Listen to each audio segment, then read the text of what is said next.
Aujourd'hui, monsieur l'habitant moyen est allé acheter une ampoule électrique d'une puissance de 100 watts.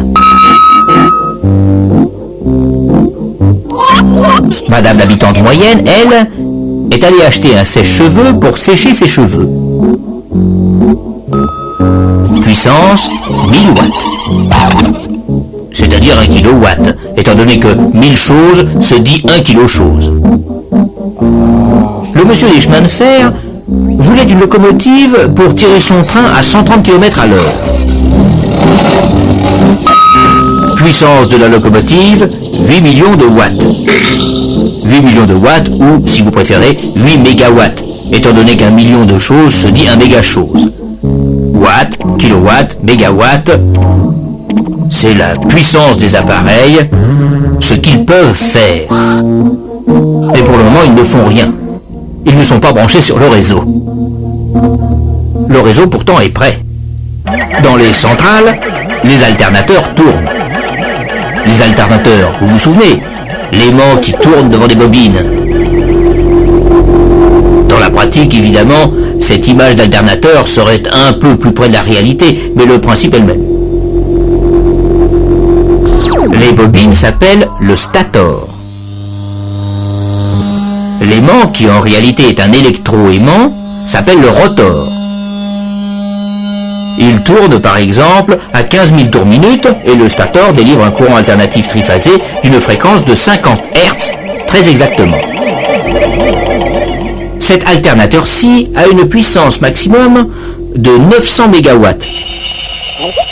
Mais actuellement, nous dit le monsieur de la centrale, il ne marche qu'à 30% de sa puissance, 300 MW. C'est-à-dire qu'à lui tout seul, il est en train de faire marcher l'équivalent de 300 000 sèche-cheveux de 1 kW chacun.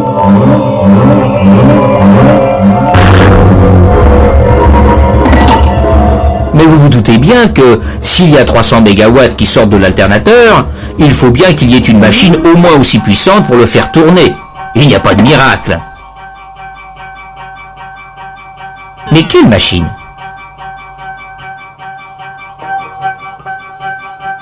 Dans les centrales, c'est toujours une turbine. Mais avec quoi la fait-on tourner? C'est là que les messieurs des centrales se divisent en deux écoles. D'un côté, les hydrauliciens, ainsi appelés parce qu'il faut tourner leur turbine avec de l'eau des fleuves et des barrages. Les autres la font tourner avec de la vapeur qu'ils fabriquent en chauffant de l'eau dans une chaudière. Ceux-là, on les appelle des thermiciens. Ils se divisent d'ailleurs en deux. Le thermicien classique, qui chauffe sa chaudière avec du charbon, du pétrole, du gaz. L'autre, le thermicien nucléaire, se sert d'un réacteur. Mais revenons à notre centrale. Elle débite toujours ses 300 MW. Supposons que tout d'un coup, voilà 40 locaux qui se branchent en plus des 300 000 sèche-cheveux déjà branchés. Cela fait au total 600 MW que réclame le réseau.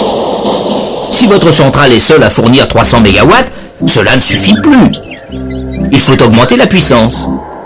Notre monsieur, s'il est hydraulicien, ouvre la vanne d'arrivée d'eau.